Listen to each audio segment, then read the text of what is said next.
Oke, siap belajar semua?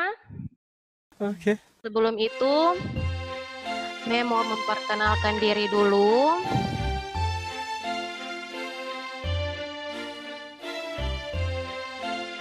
Jadi perkenalkan nama di sini jelas ada tertulis Mem Sancia Riani Huae. Nah, di sini Mem mengajar kelas 71 sampai kelas 75 untuk pelajaran IPA. Yang mau lihat di HP itu ini gambar apa? Bumi, ya betul sekali, ini gambar bumi. Nah, jadi bumi yang akan kita pelajari ini, bumi tempat tinggal kita mempunyai lapisan-lapisannya. Nah, sebelumnya kita akan mempelajari komponen utama dari bumi. Oke, yang pertama, lihat di anak panah, yang pertama komponen utama bumi yaitu atmosfer. Nah, atmosfer ini wujudnya gas. Jadi atmosfer wujudnya gas. Ini. Kemudian yang kedua ada namanya litosfer. Litosfer ini lihat anak panah, dia menunjukkan di bagian padat, jadi wujudnya padat. Jadi kalau tadi atmosfer wujudnya gas, litosfer wujudnya padat. Kemudian yang terakhir, ketiga, lihat anak panahnya ada di warna-warna biru. Nah, ini menunjukkan wujud air. Nah, dan namanya adalah hidrosfer. Jadi ada tiga komponen utama bumi. Yang pertama atmosfer, kedua litosfer, dan yang ketiga hidrosfer. Boleh semua? Boleh Iko? Boleh? Yang pertama kita akan membahas tentang atmosfer. Atmosfer ini berasal dari dua kata. Yang pertama atmos. Atmos ini artinya uap dan spira artinya lapisan. Jadi pengertian atmosfer adalah lapisan uap yang menyelimuti bumi. Nah, karena tadi di awal atmosfer wujudnya gas, maka ada gas-gas yang ada di atmosfer tempat tinggal kita, bumi.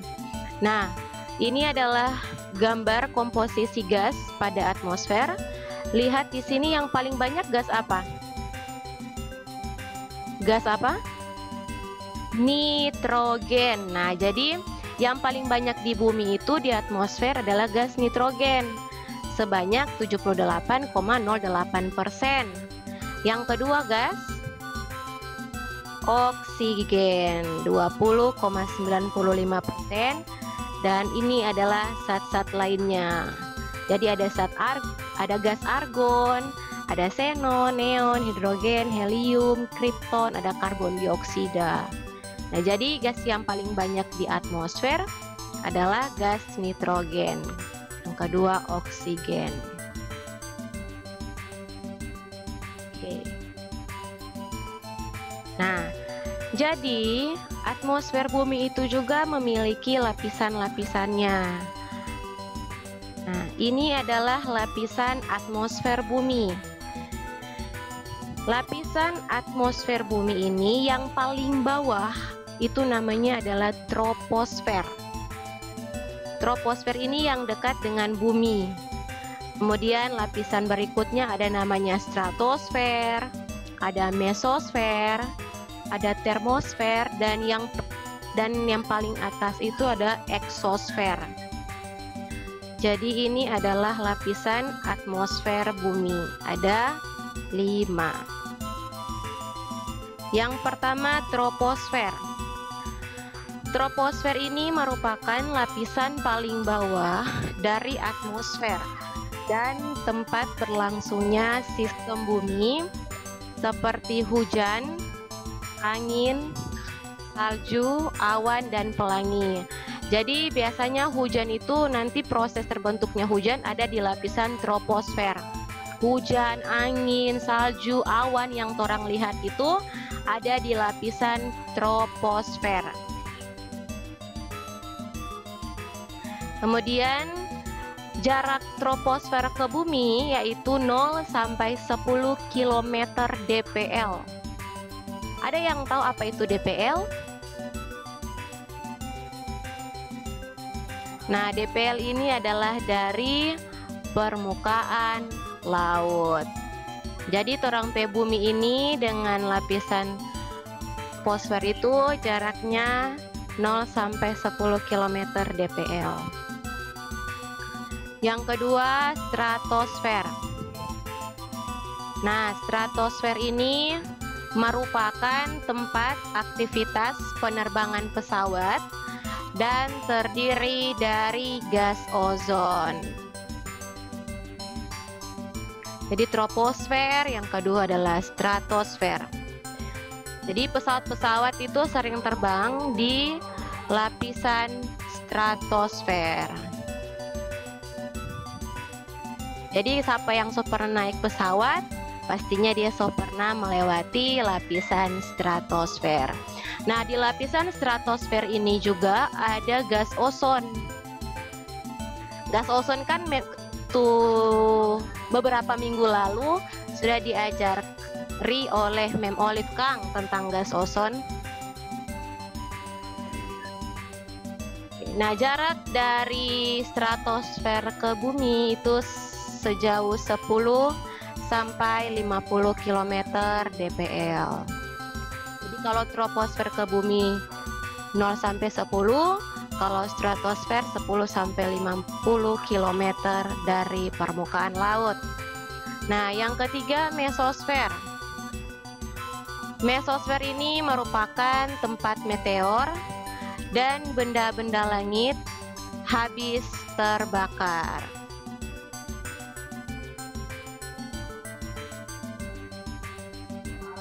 Oke, jadi kalau ada nanti benda-benda langit yang akan jatuh ke bumi, maka dia akan terbakar di lapisan mesosfer dan dia akan terurai. Next, ya, jarak dari mesosfer ke bumi itu 50 sampai 85 km dpl. Jadi dia makin jauh dari bumi. Yang paling dekat dengan bumi itu troposfer, yang kedua stratosfer, dan yang ketiga mesosfer. Nah, kemudian lanjut termosfer. Nah, termosfer ini yang keempat itu tempat lapisan yang memiliki suhu sangat panas. Nah, lapisan ini dia berfungsi untuk menangkap dan memantulkan berbagai gelombang radio. Jaraknya 85 sampai 500 km dari permukaan laut. Jadi dia makin jauh dari bumi, maka jaraknya juga semakin besar. Dan yang terakhir itu eksosfer, ini lapisan paling luar dari bumi. Itu memiliki tekanan rendah dan biasanya tempat pesawat luar angkasa itu ada di eksosfer. Jadi pesawat-pesawat yang keluar angkasa itu satelit bumi semua ada di lapisan eksosfer. Jadi ini sangat-sangat jauh dari bumi, jaraknya saja kurang lebih 500 km dari permukaan laut. Oke, boleh semua? Boleh? Oke. Nah, tadi lapisan stratosfer kan juga terdiri dari lapisan ozon. Nah, fungsi dari lapisan ozon itu untuk melindungi dari radiasi sinar matahari, sinar UV matahari. Itu adalah fungsi dari lapisan ozon.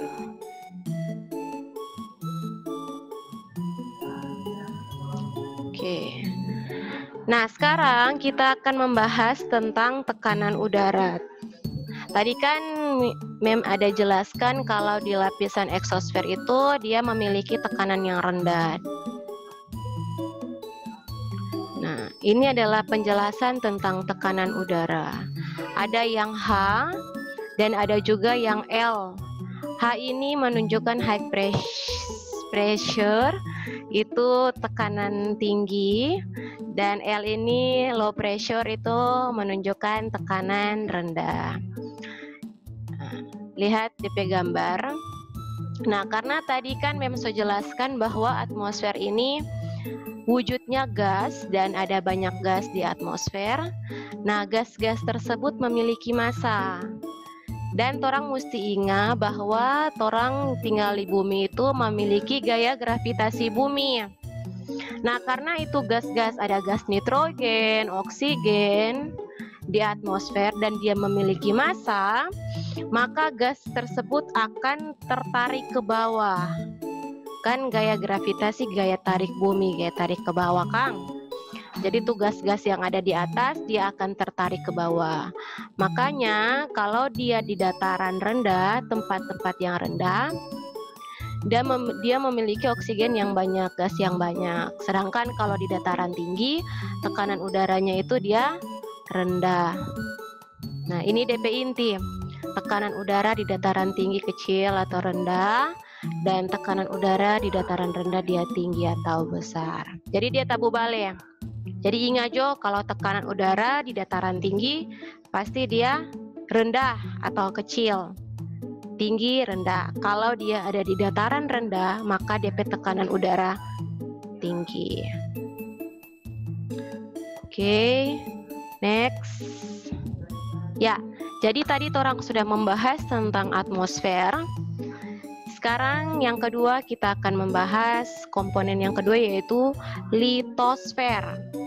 Nah, litosfer tadi wujudnya itu adalah padat. Nah, litosfer ini berasal dari dua suku kata. Yang pertama itu litos, yang artinya batuan, dan sphaira yang artinya lapisan. Nah, sama kayak atmosfer, kalau orang gabungkan dua kata ini, maka orang akan temukan pengertian dari litosfer. Jadi, kalau orang gabungkan, orang akan dapatkan pengertian litosfer adalah lapisan batuan yang menyelimuti bumi. Oke, nah ini adalah struktur padat bumi. Jadi di sini ada yang paling dalam itu DP nama inti bumi dalam. Kemudian yang kedua namanya inti bumi luar. Dan yang ketiga yang warna orange ini namanya adalah selimut bumi atau mantel bumi. Dan yang paling luar namanya adalah kerak bumi. Nah, jadi sama dengan orang ada belajar tentang sel, ada sel hewan, sel tumbuhan, dan ada bagian-bagiannya. Begitupun dengan litosfer, ada DP bagian. Ini DP bagian. Oke, sekarang lanjut.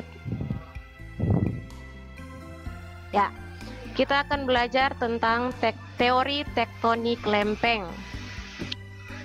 Apakah itu lempeng? Nah, lempeng ini yang dimaksudkan adalah kerak samudra, dan yang kedua ada kerak benua. Nah, kerak samudra ini baru namanya saja samudra, berarti dia ada di laut, di dalam laut. Dan yang kedua ada kerak benua. Benua itu letaknya ada di darat. Oke. Nah, jadi ini adalah bentuk dari kerak, dari lempeng. Di sini ada tadi kerak benua ini, dan juga ada kerak samudra yang ini. Jadi kerak samudra ini air, laut-laut ini, sedangkan kerak benua dataran tempat orang tinggal. Ini. Nah, jadi lempeng-lempeng ini bisa bergerak. Nah, apa yang menyebabkan dia bisa bergerak? Ternyata ada arus konveksi ya. Nah, orang kan pernah belajar tentang perpindahan kalor. Salah satunya itu konveksi, Kang. Nah, jadi di sini konveksi itu perpindahan energi dari energi panas yang terjadi di lapisan atenosfer. Jadi dalam sini itu ada energi panas, panas bumi. Nah, di sini terjadi peristiwa perpindahan kalor yaitu konveksi, sehingga ini kerak benua dan kerak samudra dia bisa bergerak. Nah, sekarang kita akan belajar tentang gerakan lempeng-lempeng. Jadi pertama ada gerak divergen. Nah, sekarang lihat gambarnya. Gerak divergen ini, lihat dari anak panahnya, dia berlawanan. Nah, gerak divergen ini dapat menyebabkan terbentuknya lapisan permukaan bumi yang baru. Jadi ketika gerakan lempeng ini dia berlawanan, maka panas-panas tadi yang ada di dalam bumi dia akan keluar dan akan menyebabkan terbentuknya lapisan permukaan yang baru. Ya, nanti sebentar memang kasih tunjuk di video. Jadi ingat jo, gerak divergen dia berlawanan. Kalau konvergen dia ini baku bertumbukan Kang. Kalau kiri dengan kanan baku dapat akan terjadi peristiwa bertumbukan. Nah, kalau kerak benua dan kerak samudra dia baku dapat terjadi bertumbukan, maka akan ada salah satu lempeng yang akan tertekuk. Nah, apa itu tertekuk? Tertekuk itu dia melipat ke dalam. Jadi kalau kerak benua dan kerak samudra dia baku dapat, maka akan ada satu lempeng yang akan terlipat ke dalam. Nah, lempeng apa yang akan terlipat ke dalam? Nah, itu adalah lempeng samudra, kerak samudra. Jadi kerak samudra yang akan tertekuk ke dalam. Kenapa dia tertekuk? Karena kerak samudra ini dia memiliki massa jenis yang kecil. Jadi ingat, kalau ada peristiwa bertumbukan di gerak konvergen, maka yang akan terlipat ke dalam adalah kerak samudra. Ini adalah penjelasannya. Karena massa jenis dari kerak samudra itu kecil, makanya dia terlipat ke bawah, tertekuk. Nah, kalau ini kerak samudra ini dia tertekuk, melipat ke dalam, maka nanti kerak benuanya dia akan terangkat permukaannya. Nanti Mem kasih tunjuk di video. Dan yang terakhir ada gerak transform. Ini gerak lempeng kulit bumi yang sejajar. Jadi dia akan bergerak tapi arah gerak tetap dia dalam posisi sejajar. Oke. Nah, sekarang kita akan melihat video dari gerak divergen. Nah, ya, perhatikan di sini. Oh, tunggu ulang. Nah, ada panas. Ini panas bumi nih. Yang warna merah dang anak panah ini panas. Nah, tadi kan gerak divergen dia berlawanan arah. Jadi ada yang ke kiri, ada juga yang ke kanan. Nah, ketika yang satu ke kiri dan satunya ke kanan, maka panas bumi ini dia akan mulai keluar. Dia akan naik ke atas, naik, karena ada celah. Nah, ketika panas bumi dia naik ke atas, maka akan timbullah permukaan bumi yang baru. Nah, pada gambar nih. Nih. Oke, boleh semua? Kalau mengerti kasih jempol dulu, dang. Oke, siap. Nah, ini adalah video dari gerak divergen. Ingat jo, gerak divergen pasti dia berlawanan arah. Nah, sekarang orang mau lihat video gerak konvergen. Gerak konvergen. Oke.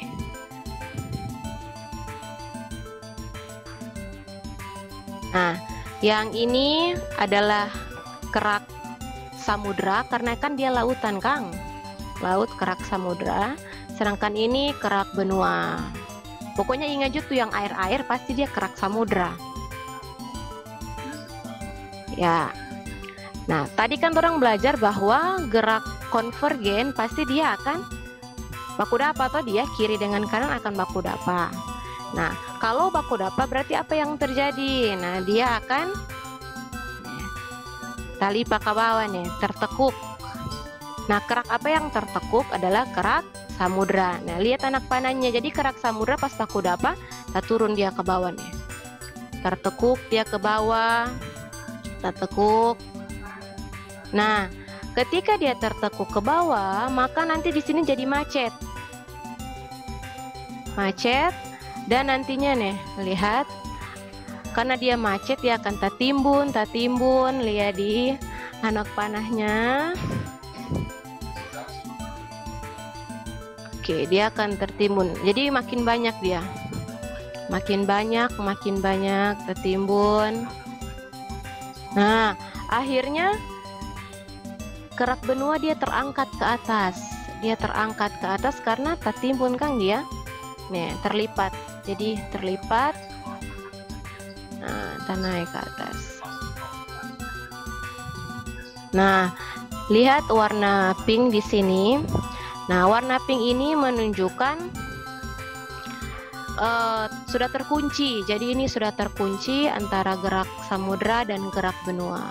Jadi dia terkunci di sini di tengah. Nah, kalau dia terkunci, kira-kira apa yang akan terjadi nanti? Nah, yang terjadi adalah gempa bumi. Nah, jadi terjadi gempa bumi, dan gempa bumi ini dapat menimbulkan, kalau dia gempa bumi besar berarti dia bisa menyebabkan tsunami. Oke. Ya, jadi orang lihat ulang nih DP video dari awal. Ini adalah proses gerak konvergen.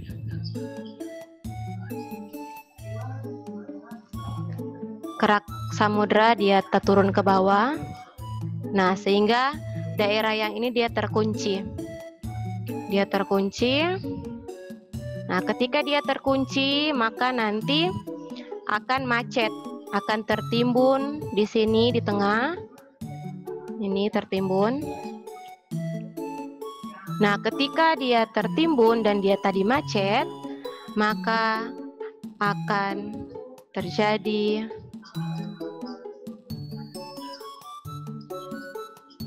gempa bumi.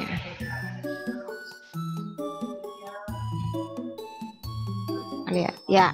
Nah, jadi gempa bumi dan menimbulkan tsunami. Jadi kalau gempa bumi besar, berarti pasti ya semoganya ada nomor, biasanya ada tsunami kalau so besar sih di gempa bumi. Nah, karena tadi orang belajar tentang gempa bumi, tentang gerak konvergen yang menimbulkan gempa bumi. Saat ini orang akan lihat gambar. Nah, ini adalah gambar yang menunjukkan terjadinya peristiwa gempa bumi. Ada DP nama hipocentrum, epicentrum, dan ada gelombang seismik, nah retakan. Nah, jadi ini hipocentrum ini adalah pusat gempa. Jadi pusat gempa di dalam laut. Ini titik merah yang kecil ini pusat gempa. Jadi kemudian ini epicentrum, ini dia tegak lurus. Jadi pusat gempa ada di bawah, hipocentrum, epicentrumnya ada di bagian atas. Itu warna merah ini bulat. Dia tegak lurus. Nah, ketika terjadi gempa, maka akan menimbulkan keretakan di lempeng kerak bumi. Nah, keretakan inilah yang menimbulkan nanti adanya gelombang gempa bumi. Jadi, kalau orang merasakan gempa bumi itu biasanya ada keretakan di dalam laut. Jadi walaupun dia keretakan itu cuman kecil, tetap orang yang tinggal di darat akan merasakan DP getaran. Jadi walaupun kecil, getarannya juga bisa besar. Nah, kemudian lanjut. Nah, ini adalah alat untuk mencatat data gelombang. Nah, DP nama alat ini adalah seismograf. Ini alat untuk mencatat data-data dari kalau misalnya ada gempa bumi, pasti ini alat langsung bergerak cepat dan dia mau catat itu gelombang-gelombang seismik. DP nama seismograf. Seismograf. Oke.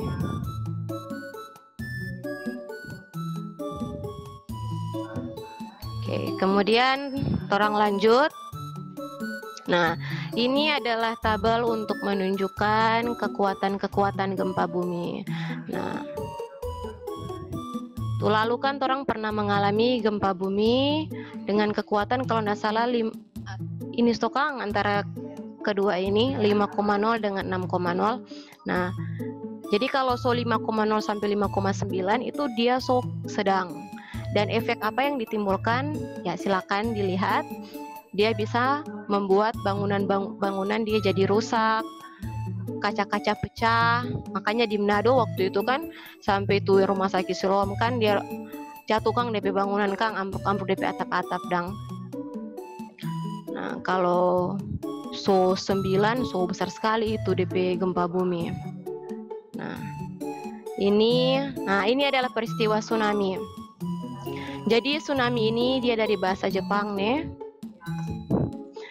Nah, jadi tadi kan sudah dijelaskan bahwa nanti kalau ada keretakan, lihat nomor 1, kalau dia ada keretakan di dalam laut, maka dia akan menimbulkan gelombang yang besar, nanti dia akan naik ke mencapai pantai. Jadi dia pertama jadi retak di sini, kung akhirnya bajalang lagi ke sana, dia besar dan akhirnya dia tutup orang yang ada di sini.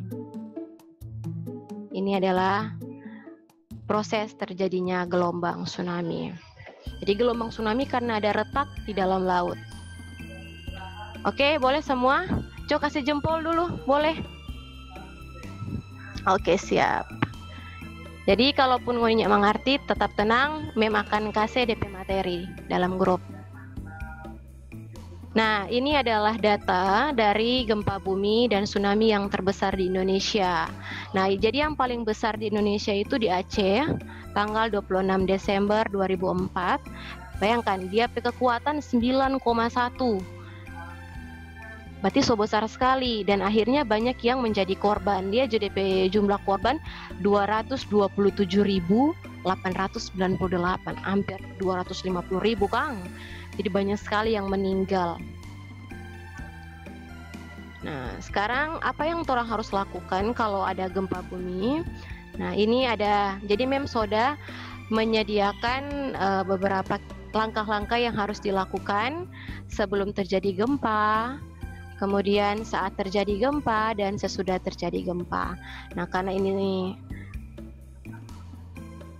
ya, jadi nanti silakan, karena nanti Mem akan kirim DP slide, jadi silakan dibaca apa yang harus kita lakukan sebelum terjadi gempa, saat terjadi gempa, dan sesudah terjadi gempa. Nah, hal-hal ini Ngoni harus kasih tahu ke orang tua, ke teman-teman. Jadi jangan simpan ini ilmu untuk Ngoni diri sendiri, tapi Ngoni harus kasih tahu ke teman-teman semua apa yang harus orang lakukan pas ada gempa.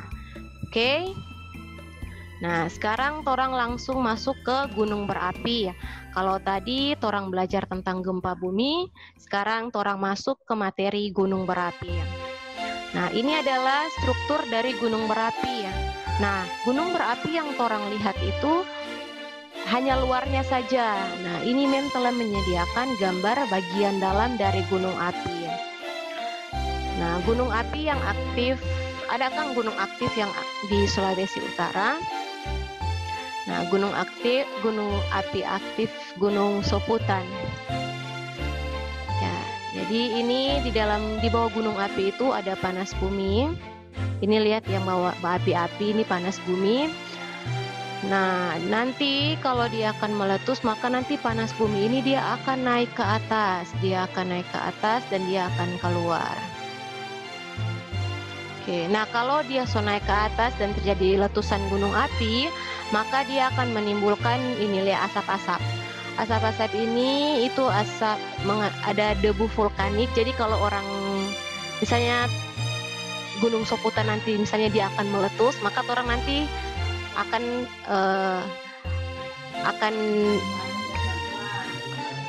ada debu vulkanik yang tersebar pada orang, Bang. Nah, oke, sekarang erupsi gunung api ya. Ya, jadi ini adalah gambar untuk erupsi gunung api. Yang pertama ini panas bumi, lihat. Panas bumi ini dia akan menuju ke permukaan. Jadi nomor 3 ini adalah permukaannya. Nomor 3 adalah permukaannya. Jadi ini warna merah, nomor 5 dia akan naik ke atas. Dia akan naik ke atas. Nah, dia akan melelehkan batu-batu ini. Nah, kalau ini batu-batu sudah meleleh, maka nanti akan terjadi penumpukan magma. Jadi panas, kalau semua meleleh ini panas-panas dia akan naik terus ke atas ini. Nah, ketika soalnya tidak bisa tertampung lagi, maka panas-panas ini yang orang jadi bilang magma, dia akan tersembur keluar. Nah, jadi lihat ya, panas-panas semua. Itu karena so tidak bisa menampung lagi panas bumi ya. Oke, nah ini poster untuk menunjukkan status gunung api. Jadi ada status normal, waspada, siaga, dan awas. Ini juga ada tanggap hadapi bencana gunung api ya. Jadi nanti dibaca Jokang di rumah ini, Mem sudah sediakan semuanya. Oke. Nah, dan lapisan yang terakhir adalah lapisan hidrosfer. Jadi kalau yang pertama atmosfer, kedua litosfer, dan yang terakhir adalah hidrosfer. Nah, hidrosfer itu juga terdiri dari 2 suku kata. Yang pertama hidros artinya air, dan sphaira artinya lapisan atau selimut. Nah, jadi orang dapat pengertian hidrosfer, yaitu lapisan air yang menyelimuti bumi. Oke.